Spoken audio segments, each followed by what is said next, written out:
Namaste, Ayubovan, Vanakkam, and good afternoon. Agreeing to and appreciating the previous speakers, I will try not to repeat the things and go ahead. So because I agree just to both of you, whatever you have done, whatever you have said, yes. I'm delighted and feel honored to be here today with you all in this beautiful port city of Colombo on the occasion of the 8th conference of the Association of SAARC Speakers and Parliamentarians. I'm extremely touched by the warm welcome and hospitality extended to us by the organizers of the conference and the friendly people of Sri Lanka, a country richly endowed with natural beauty and vast diversity. Sri Lanka, our immediate neighbor, is a unique island that boasts of fascinating history and a rich cultural heritage. India and Sri Lanka have interacted since antiquity, and we have a shared historical and cultural legacy also. I take this opportunity to felicitate the people of Sri Lanka on the occasion of the 70th anniversary of the Sri Lankan Parliament and successful functioning of democracy. I am thankful to the Sri Lankan Parliament for hosting this conference here. It gives us an opportunity to discuss and deliberate on a topic having immense bearing on the development agenda of the South Asian region. Countries of the South Asia have to work together in a spirit of friendship, trust, and understanding so that our common challenges may be turned into our common opportunities. Quite understandably, in the life of a nation, a friendly and peaceful neighborhood is a universal aspiration. Nowhere in the world are collective efforts more important than in South Asia, which is home to about 1/4 of the world population. That is why we are very much important. Our region is important. The global success of the SDGs is therefore heavily dependent on their successful implementation in the SAARC countries. We have rightly formed the Association of SAARC speakers and parliamentarians to come together and to support the work of our governments to attain greater developmental integration for the benefit of the people living in this region. While discussing the 2030 Agenda for Sustainable Development, I am reminded of the adage, poverty anywhere is a threat to prosperity everywhere. And it is more so in the present-day globalized world in which any country would be economically dependent on other countries in one way or the other. Keeping in view our shared destiny, our geographical proximity, and economic complementarities, regional cooperation can play an important role in reaching the agenda in the given time frame, because it is up to 2030 we have to do. I am happy that elimination of poverty in all its forms everywhere is at the top of the 2030 agenda. One of our great thinkers, Pandit Deen Dayal Upadhyay, placed welfare of the poor at the center of his thoughts.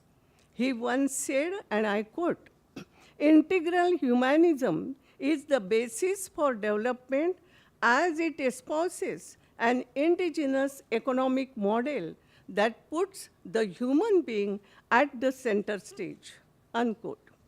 This is what we require for making a people-centric development model for the entire South Asia region with appropriate focus on evolving and promoting indigenous ways of achieving the sustainable development goals. Since the 2030 agenda acknowledges different national realities, capacities, and levels of development, and at the same time also respects national circumstances and priorities also. It is in our common interest to develop an integrated regional strategy to implement the SDGs so as to make them regionally relevant and viable for the whole South Asia. As we all know, the South Asia has immense potential, but the fact remains that this region is faced with many challenges also. While on the one hand, poverty still remains to be addressed effectively. On the other hand, the region has emerged as one of the fastest growing regions of the world with its economic dynamism and promising prospects. To achieve the desired results, first of all, let us focus on common challenges that we can address together by sharing good practices, by pooling the available resources, and by developing regional mechanisms in all areas of cooperation. Nurture the nature has been the guiding philosophy of Indian way of living. It comes from the natural instinct of Indian tradition and culture. We are committed to following sustainable and environment-friendly practices, focusing mainly on the 3 R's: reduce, reuse, and recycle. We are doing that in India. Reduce, reuse, and recycle. Our national plans are ambitious and purposeful. New capacity of 175 gigawatt of renewable energy over the next 7 years.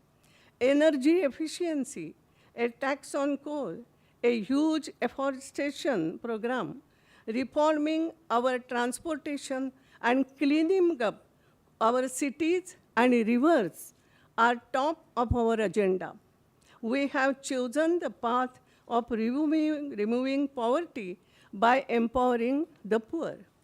In India, there are several shining examples of community-driven efforts, especially in the area of rainwater harvesting, water conservation, and cleanliness to make positive changes in the ground realities.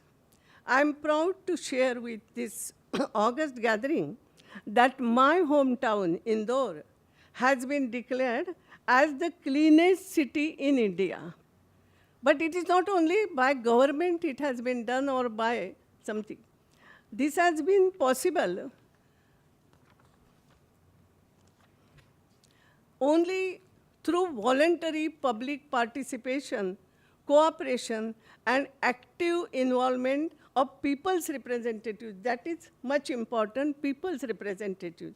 It may be our legislative assembly member, may be of our corporate or local authority member, whatever it is. All these public representatives and implementing agencies, all these agencies, all social organizations also, we made them active. And that is more important, and that's why Parliament must understand all these things, that public representatives has a real role, leading role in all these things.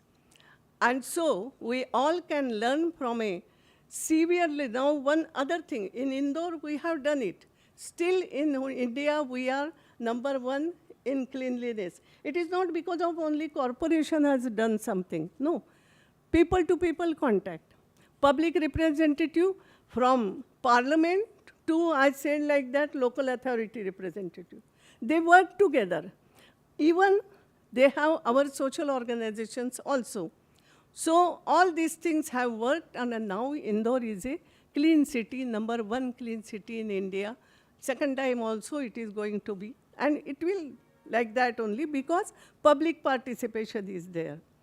Another thing I would like to know that a severely drought-prone area village in Rajasthan, one of our state in Rajasthan, the village is Laporia village. You will see that there were 9 droughts between 1997 and 2007. And still, this village in Rajasthan did not require a single water tanker, as the village primarily led by women volunteers.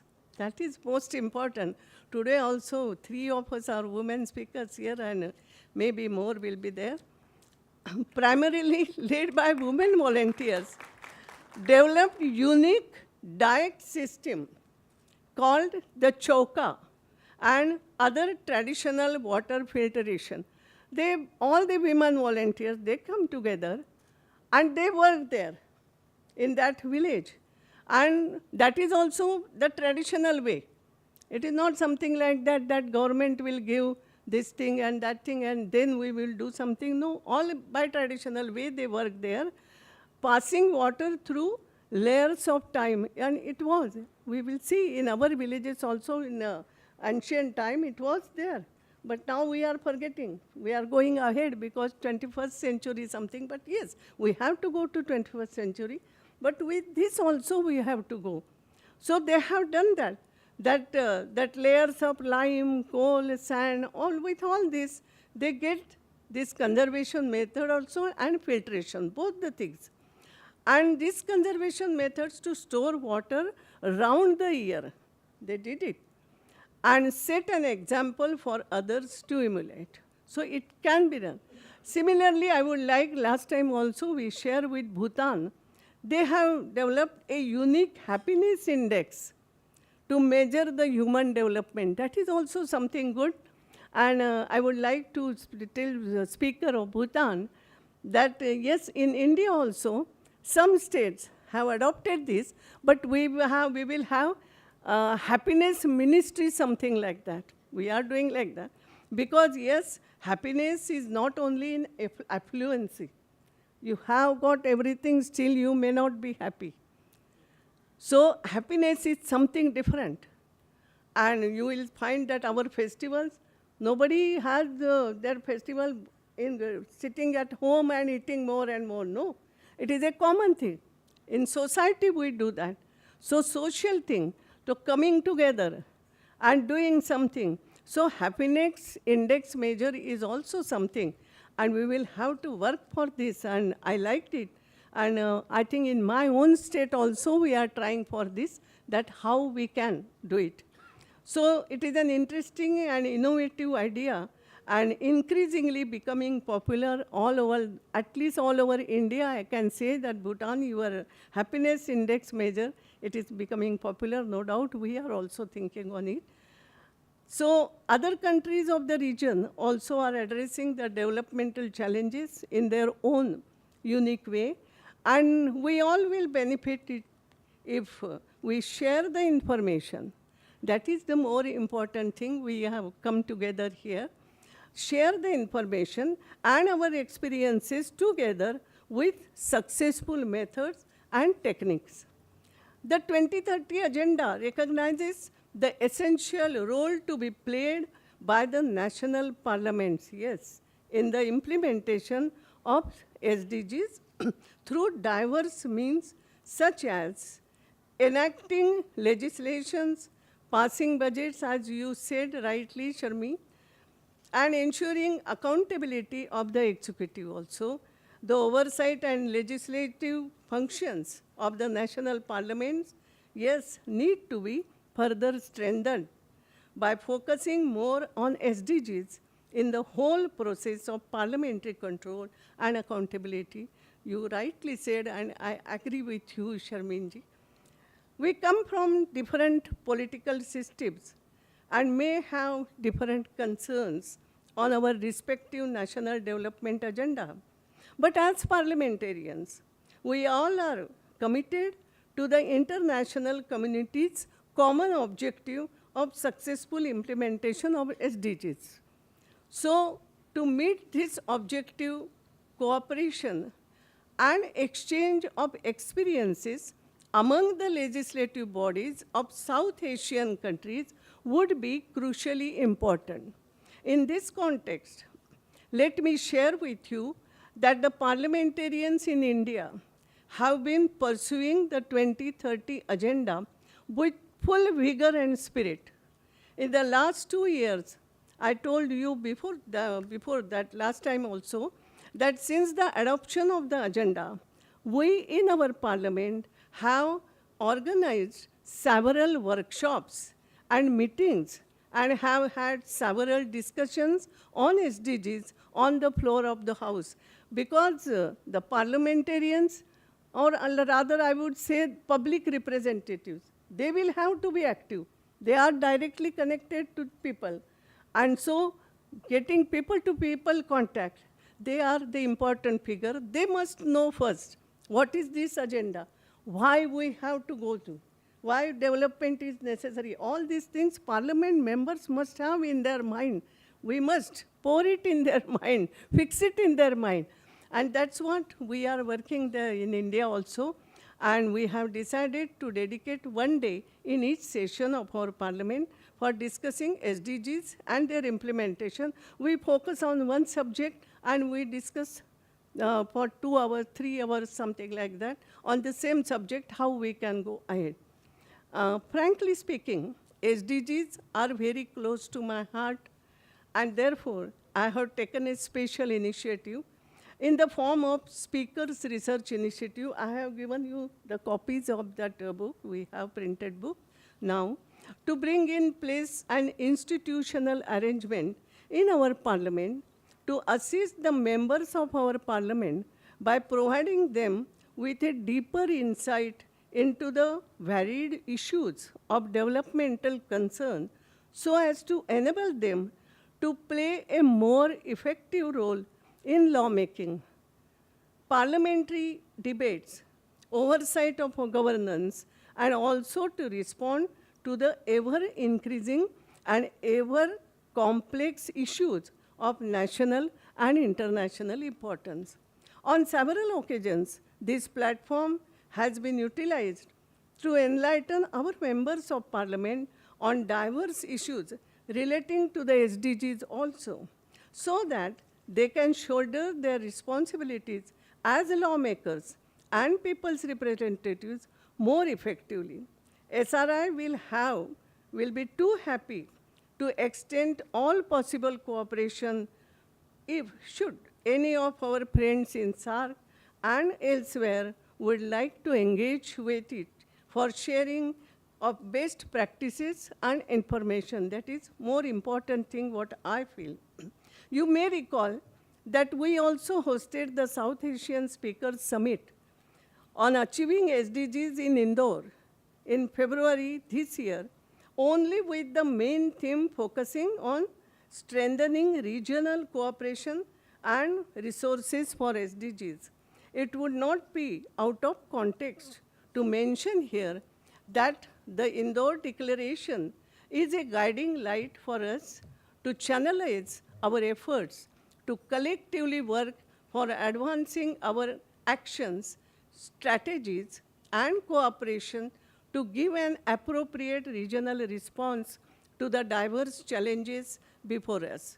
During the Indore conference, we shared the best practices that we have been following in the implementation of SDGs in our respective countries. Let us take this practice of sharing experiences forward so that we can learn from one another's success in achieving the targets under the SDGs. We must also reactivate and re-energize various forums. Sometimes it happens that forums are there, but then after some time we forget that the forum is there. So in SAARC also there are so many forums, I came to know. So we must reactivate it, re-energize various forums created under the auspices of SAARC for information sharing and monitoring of various issues of common interest. This will facilitate informed decision-making in the region. We have already set up a South Asian Speakers Forum, an exclusive parliamentary platform on SDGs. It has held 2 meetings. One was in Dhaka, under chairmanship of our Dhaka Bangladesh speaker, Chairman Chaudhary, and another was in Indore in India. The 2 meetings we had. We need to interact regularly and collectively strive to address the challenges that our region is facing in achieving these ambitious goals. Given the fact that we, the parliamentarians, enjoy easy access to the people and at the same time to the decision-making institutions, we are in between. We must be proactive in promoting people-centric policies and programs within the national boundaries and also in fostering regional cooperation.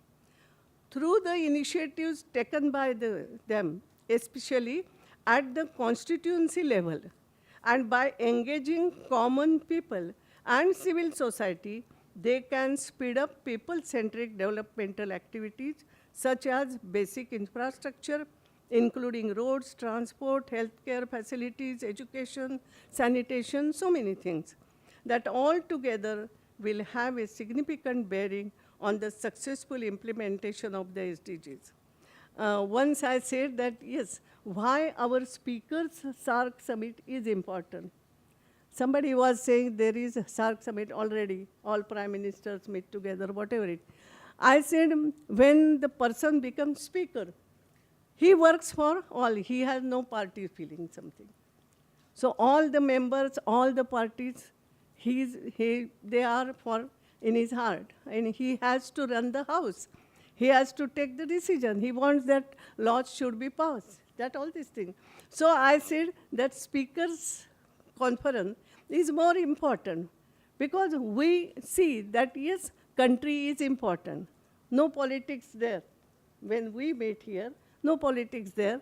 That's why our conference is, I think, that is more important, and countries can come together naturally. Before I conclude, I would like to emphasize that 21st century is going to be the Asian century, and the South Asia region, with its tremendous potential in terms of human resources and institutional strengths, will have a pivotal role to play in realizing this dream. I urge the parliamentarians of all the SAARC countries to work together and make concerted efforts to promote teamwork in the implementation of the SDGs so that the 2030 agenda for sustainable development, it is a sustainable, not only development, so sustainable development could be reached timely in a meaningful and purposive manner. It is in our collective interest to implement the SDGs effectively. It is a vital necessity for ensuring peaceful, sustainable, and just world. Because I said only peace in one country or prosperity in one country, it will not help. All together. And that's why in India we say, Om Sahana Bhavatu, Sahanu Bhunaktu. When be together, Sahanu Bhunaktu. If you want to eat together. Sahaviryam karvavahe. If you have to do some act, do it together. And like that, Tejasvina Vaditamastu. Be prominent, be something energetic, all together, be brilliant, energetic, together. And like that, Ma Vidvishavahe. So there should not be bad feelings in anybody's mind. So together we have to go ahead, and then only peace will be there. Om Shanti, Shanti, Shanti. So implementation of the noble goals in SDGs will be successful only when we present a united front, Let us join hands together to make SAARC an abode of peace, progress, and prosperity. That is important. Thank you very much.